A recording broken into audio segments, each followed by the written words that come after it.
Good morning. I'm Jeff Herbach. I'm the author of Stupid Fast and the forthcoming Nothing Special. I woke up this morning thinking about a sentence and a character, but I've got a really bad sentence in my head. Oh, three sentences. Bobby was such a nice boy, he would help people who needed to be helped, but something wasn't right.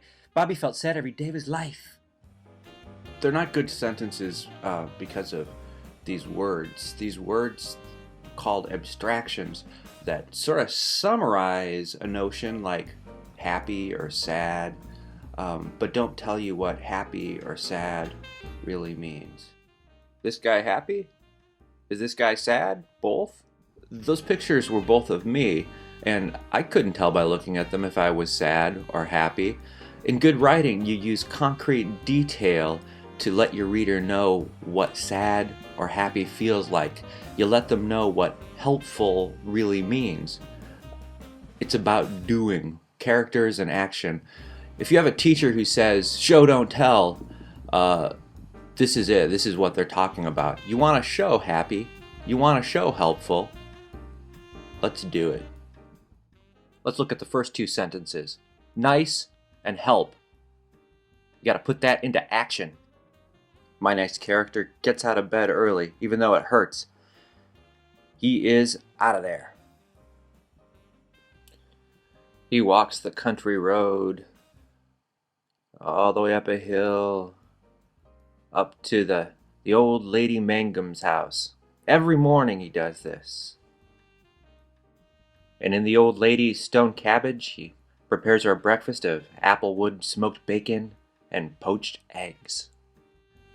The specific action, the kid getting out of bed early, going to cook breakfast for the old lady, what he cooked, where she lived, a stone cabin, all of those concrete details paint a picture in our minds and also provide a context for the conflict of the story.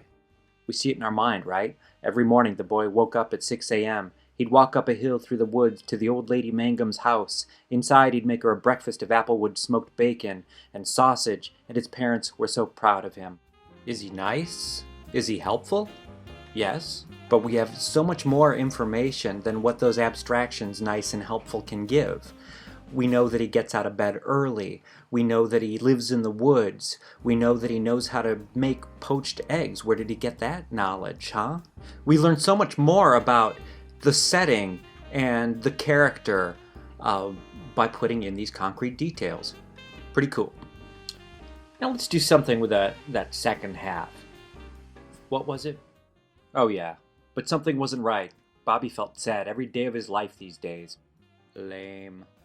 How about this? Still, even though his parents hugged and smiled at each other every time they saw him, they were so proud. Every morning that spring, Bobby's stomach twisted and his face reddened, and he ran off to the bathroom where he hid in a stall and tried to keep himself from crying. That's better. The key to dealing with emotion, I think, is often how a person physically reacts to emotion.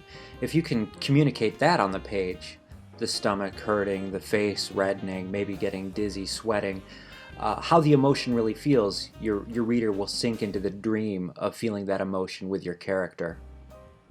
That's better than saying somebody is sad, right? So here's a helpful hint. Highlight your abstractions when you're revising. Rewrite them to show what they mean. Use your knowledge of the setting and the characters you've made and the story conflict to really show what it means to be your character. You know why Bobby is nice and helpful and also sad? He accidentally murdered the old lady Mangum's cat. Yeah, the details of conflict, setting, and character all come together. That's good. So, would you do me a favor? Would you take the initial sentence, Bobby, and it can be a male or female, and use your own concrete details for a story that you'd like to write, to create a paragraph or two that really shows what your Bobby is doing, how your Bobby is helpful, nice, and also sad. I'll post the assignment along with this video. Take care. I'm Jeff. Love you. Bye-bye.